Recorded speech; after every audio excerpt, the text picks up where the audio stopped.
खुलुमबाय स्टुडियोआव उदांस्रि मुसाहारि 1995 मायथाइयाव गायसनजानाय अदालगुरि जिल्लानि भारत भुटान सिमाजों नांजाबनाय बरमुखलि धरमपुर बाथौ गामिनि गंसे गोथार बाथौ थानसालिया दिनै गोदान महर मोननो हाबाय। नंगौ, अदालगुरि जिल्ला जरापुखुरि बियाब दुलाराय बाथौ गौथुमनि बेंखनाव थानाय भारत भुटान सिमाजों नांजाबनाय बरमुखलि धरमपुर बाथौ गामिया थांनाय गोलाव समनिफ्रायनो रायजो राजाफोरनि नारा नाथा नाजाथाबनायनि गेजेरजों दिनै गंसे गोदान बाथौ थानसालि बेखेवनाय हाबाफारि लानाय जायो। बाथौ धोरोमनि गोथार फिरफिलाखौ बिरहोनायनि गेजेरजों सिजौ गुदियाव आलारि बाथि फोजोंना बाथौ धोरोमनि आरज मेथाइ रोजाबनायनि गेजेरजों बे गोथार बाथौ थानसालिखौ बेखेवनाय जायो।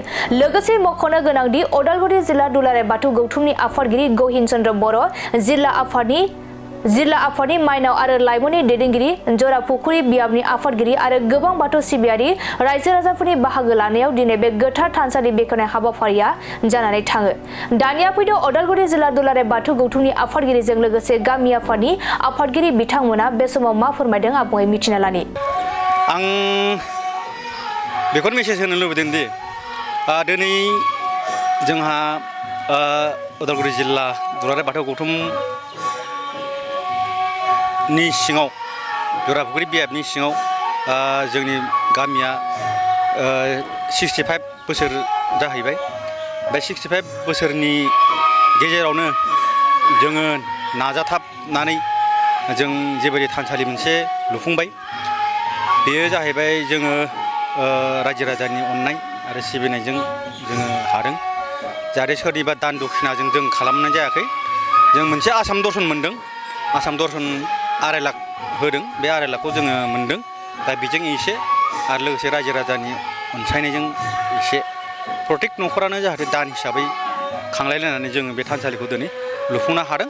आरो लोगोसे लुफुंनानै जों दिनै जिल्ला आफादखौ लानानै जों दिनै मोनसे बेखेवनाय हाबाफारि लादों। बे बेखेवनाय हाबाफारियावनो जोंजों लोगोसे लेंहरनायखिनि जिखिनि आलासि बिथांमोनहा लैहोर लैहोर बाहागो लाफैदों। आं बेखौ रायजो राजाफोरनि सिगाङाव खावलायनाय जाबाय। गोदान मोनसे थानसालियाव दिनै सिबिनो मोननायनि जिथु खाबु, गोसोआव माबायदि मोनदांथि?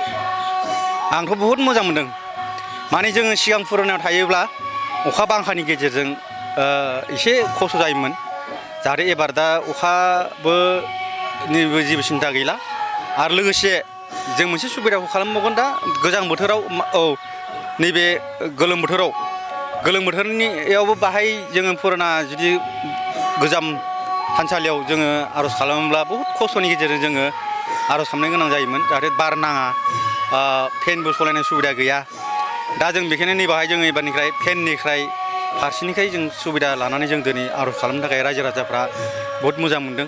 गोसो खुसियै रायजो राजाफ्रा बयबो लोब लोब फैनानै जों रायजो राजाफ्रा बाहागो लानो थाखाय आं बहुद मोजां मोनदों। रायजो राजाफोरनि मददथिया माबायदि गामिनि जिथु सिबियारिफोरनि?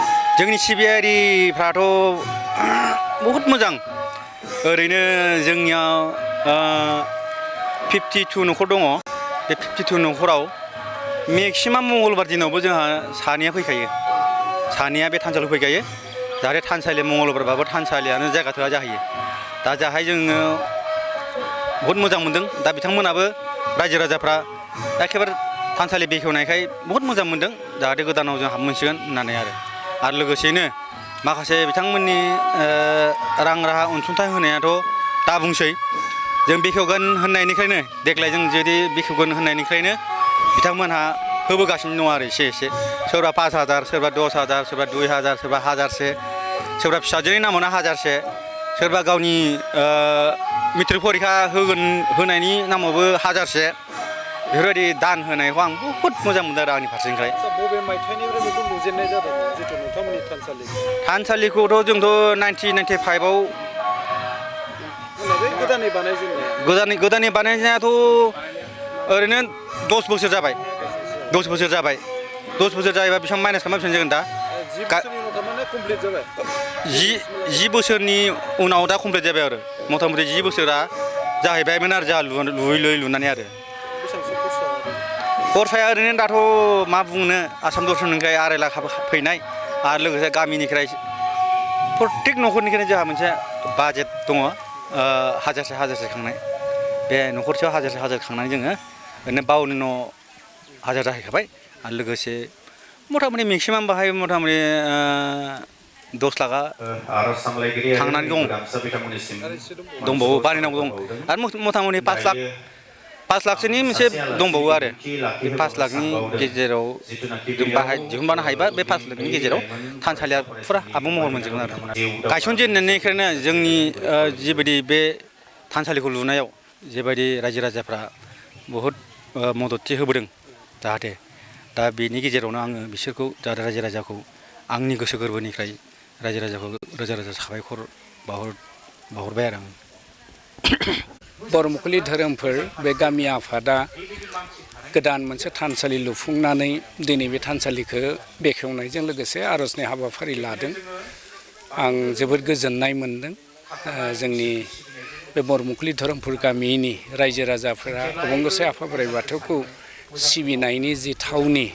माने गोथार थानसालि बे थानसालिखौ बिथांमोना टेम्परारि लुनानै दोननाय बेवहाय आर'ज खालामबाय थायोमोन खिन्थु नै दिनैनि अक्ट'आव बेखौ बेखेवनायजों लोगोसे मोनसे बिथांमोना पार्मानेन्ट जिहेथु आर'जसालि मोननो हाबाय अबंगसे आफा बोराइ बाथौखौ बेवहाय माने सिबिनाय खाबुखौ बिथांमोना आलो गोजोनै मोनसिगोन आरो इसोरखौ सुंग्रिनानै अनलायनाय सिबिलायनाय खौसेथिखौ बिथांमोना लाबोनो हागोन आरो गावनि धोरोमनि आसार खान्थि बिथिंखौ गोजोर खालामनायनि मोनसे राहा लामाखौ बिथांमोना मोनबाय गोजोन्थों जों नुनो मोनदों गोबां बेबायदि गामिनि जे थानसालिफोर दं बेसिमहालागै जिबायदि नांगौ बेबायदि जौगाबाय बेनि बेलायाव नोंथांमोना साननाय जादों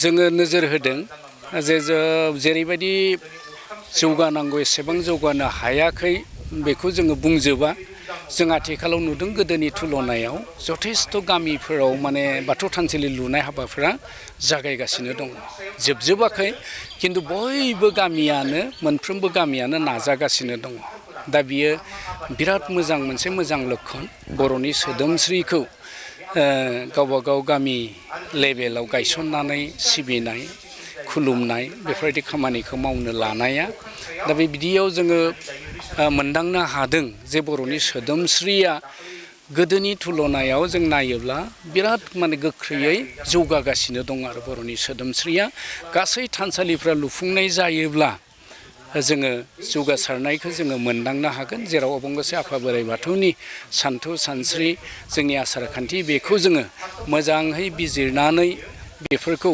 मुलुग दरबाराव लांनो हानायनि खाबुखौ जोङो मोननो हागोन माखासे सरकारनि जिथु स्किमफोर दङ गुबुन गुबुन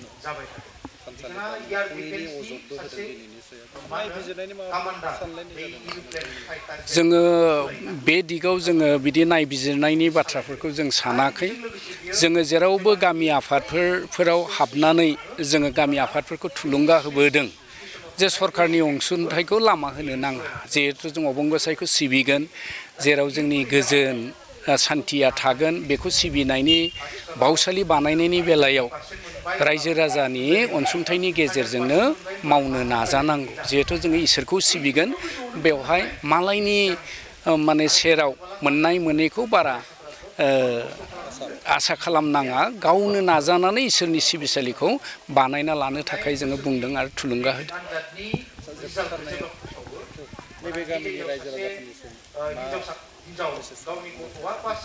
बिथांमोना गोबां खस्थ' खालामनानै सिबिबोदों